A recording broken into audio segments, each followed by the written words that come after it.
ನಮಸ್ಕಾರ ಎಲ್ಲರಿಗೂ. ನಮ್ಮ ಡೇ ಟು ಗುಜರಾತಿನ ವಿಡಿಯೋಗೆ ನಿಮಗೆಲ್ಲ ಸ್ವಾಗತ. ಮುಂಜಾನೆ ಲಘುನ ಎದ್ದು ನಾಷ್ಟ ಮಾಡ್ಕೊಂಡು ಹಂಗೆ ಆಟೋದಾಗ ನಾವು ವಡೋದರ ಸುತ್ತಾಡೋಣ ಅಂತೇಳಿ ಹೊಂಟ್ವಿ. ಆದರೆ ಇಷ್ಟು ಪ್ರಾಬ್ಲಮ್ ಆಕೈತಿ ಅಂತ ನಮಗೆ ಗೊತ್ತಿದ್ದಿಲ್ಲ. ಯಾಕಂದ್ರೆ ಸೋಮವಾರ ಪೂರ ವಡೋದರದಾಗ ಎಲ್ಲ ಬಂದ್ರಿ.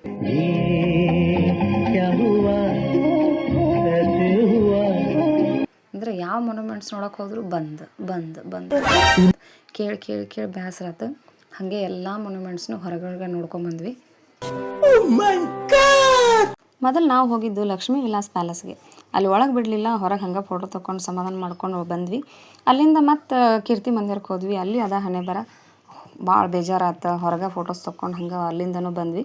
ಅಲ್ಲೇ ಮಗ್ಲಕ್ಕೆ ದುರ್ಗಾ ಪೂಜೆ ನಡಾತಿತ್ತು. ಹೋದ್ವಿ, ದುರ್ಗಾ ಪೂಜೆ ನೋಡ್ಕೊಂಡ್ವಿ. ಪ್ರಸಾದ ಕೊಟ್ಟರು, ಪ್ರಸಾದ ತೊಗೊಂಡ್ವಿ. ಅಲ್ಲಿಂದ ದಾರ್ಯಾಗ ಒಂದು ಮದರಂಗಿ ಗಿಡ ಸಿಕ್ತು. ಅದನ್ನು ನೋಡ್ಕೊಂಡು ಹಂಗೆ ಸೆಲ್ಫಿ ತೊಗೊಂತ ಮುಂದೆ ಏಮಿ ಟೆಂಪಲ್ಗೆ ಅಂಥೇಳಿ ಬಂದ್ವಿ. ಇದು ಇರೋದು ಒಂದು ಮಿಲ್ಟ್ರಿ ಬೇಸ್ ಕ್ಯಾಂಪ್ನಾಗ. ಚೆಕಿಂಗ್ ಎಲ್ಲ ಮುಗಿಸ್ಕೊಂಡು ಒಳಗೆ ಹೋದ್ವಿ. ದಾರ್ಯಾಗ ಬರೇ ಮಿಲ್ಟ್ರಿ ದಾರ ಕಾಣಿಸಾಕತ್ತಿದ್ರು. ನಾವು ನೋಡಿದ್ವಿ ನಮ್ಮ ಕನ್ನಡದವ್ರು ಯಾರು ಬರ್ತಾರನಂತ, ಯಾರೂ ಸಿಗಲಿಲ್ಲ. ಹಂಗೆ ಒಳಗೆ ಹೋದ್ವಿ ಗುಡಿ ನೋಡಕ್ಕೆ. ಗುಡಿ ಅಂತೂ ಭಾಳ ಚಲೋ ಇತ್ತು. ಹಂಗೆ ಒಂದಿಟ್ಟು ಅಲ್ಲೇ ಕುತ್ಕೊಂಡು ಹಾಡಿದ್ವಿ. ಹಾಡಿ ದೇವ್ರಿಗೆ ಖುಷಿ ಪಡಿಸಿದ್ವಿ. ಹಂಗೆ ದೇವ್ರ ಆಶೀರ್ವಾದ ತೊಗೊಂಡು ಅಲ್ಲಿಂದ ನಾವು ವಾಪಸ್ ಹೊಂಟ್ವಿ.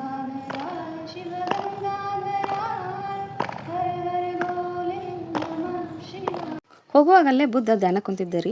ಅವ್ರ ತಲೆ ಮ್ಯಾಗ ಒಂದು ಪಾರಿವಾಳ ಕುಂತಿತ್ತು. ಅದನ್ನು ನೋಡಿ ನಾವ್ಯಾಕೆ ಧ್ಯಾನ ಮಾಡಬಾರ್ದು ಅಂತೇಳಿ ನಾವು ಒಂದು ತಟ್ರೆ ಧ್ಯಾನ ಮಾಡಿದ್ವಿ ಅಲ್ಲೇ. ಹಂಗೆ ಅಲ್ಲಿಂದ ಹೊರಗೆ ಬರುವಾಗ ನಮ್ಮ ಮಿಲ್ಟ್ರಿ ವೆಪನ್ಸ್ ಕಾಣಿಸಿದ್ವು. ಅವ್ನು ನೋಡಿದ್ವಿ. ಅಲ್ಲೇ ಒಂದು ಸ್ವಲ್ಪ ಊಟ ಮಾಡ್ಕೊಂಡ್ವಿ. ಊಟ ಚಲೋ ಇದ್ದಿಲ್ಲ ಅಂತ ಯಕ್ಷಿಂದ ಅಲ್ಲಿಂದ ಹೊರಗೆ ಬಂದ್ವಿ. ಬರೋಣ ಅಲ್ಲೊಂದು ದುರ್ಗಾಮಾತಾ ಪೂಜೆ ಇತ್ತು. ಸೊ ಆ ದುರ್ಗಾಮಾತಾ ಪೂಜೆ ಮಾಡಿಕೊಂಡು ಹೋಮ ನೋಡಿಕೊಂಡು ನಮ್ಮ ಹೋಟೆಲ್ ರೂಮಿಗೆ ಹೋದ್ವಿ. ಇದು ನಮ್ಮ ಡೇ ಟು.